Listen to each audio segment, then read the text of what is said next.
all you coin collectors out there, and welcome to the DC Coin World International Coin Channel. Today we're going to take a look at the Kennedy half dollar from 1967 from the United States of America. We're going to take a look at the origins of the coin and where it came from and how they did it, how they changed its metal content, and where it's going to now. So let's kind of magnify it a little bit and take a look at it. At the top of the coin, of course, it says Liberty, has President Kennedy facing to the left. Underneath his chin, we see it says here, "In God we trust." In God on this side, we trust on this side. And then 1967.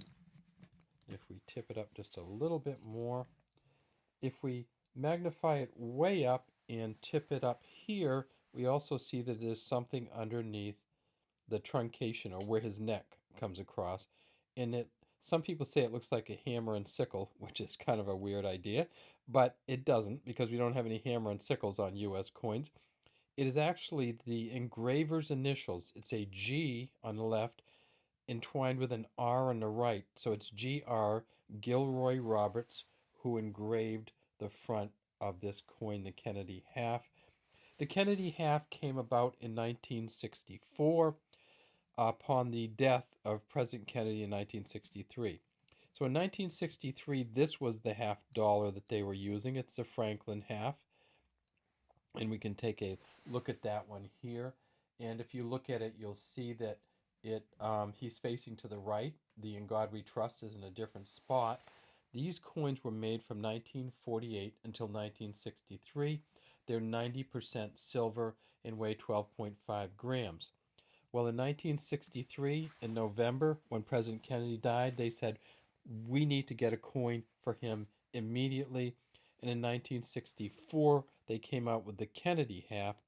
It's Gilroy Roberts on the front. And if we tip it up, we can see this one has some copper in it. So it's a silver copper mix. In the actual 1964 coin, it was 90% silver, the same content as the Franklin half.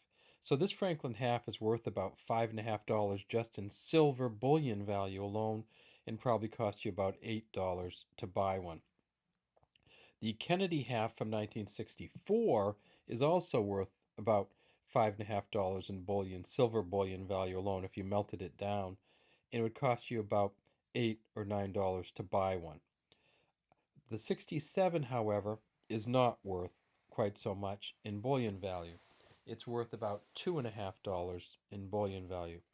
And that is because in 1964, the Kennedy half was 90% silver, but then in 1965, they went to a 40% silver mix. And so people say, why did they do that?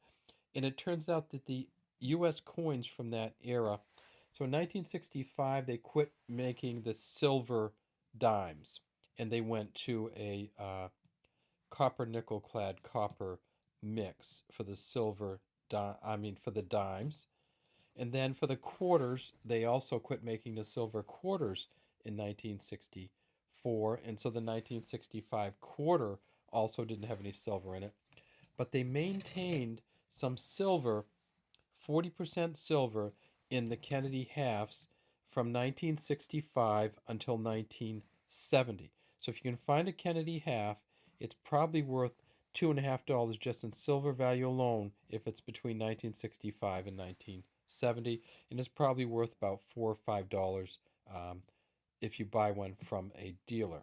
If we look at the back, we see that it has the Frank Gasparro modified presidential seal on the back.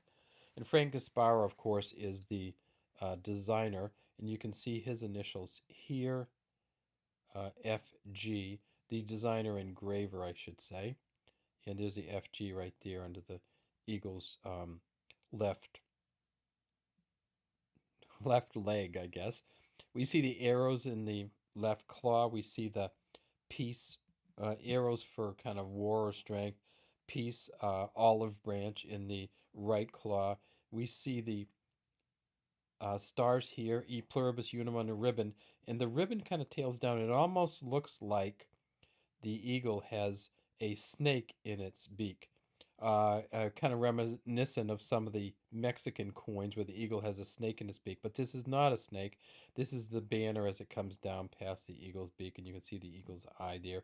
On a better version of this, you can actually see the scaling of the eagle's skin or the feathering of the skin. And then there's the shield here, and down here is the tail.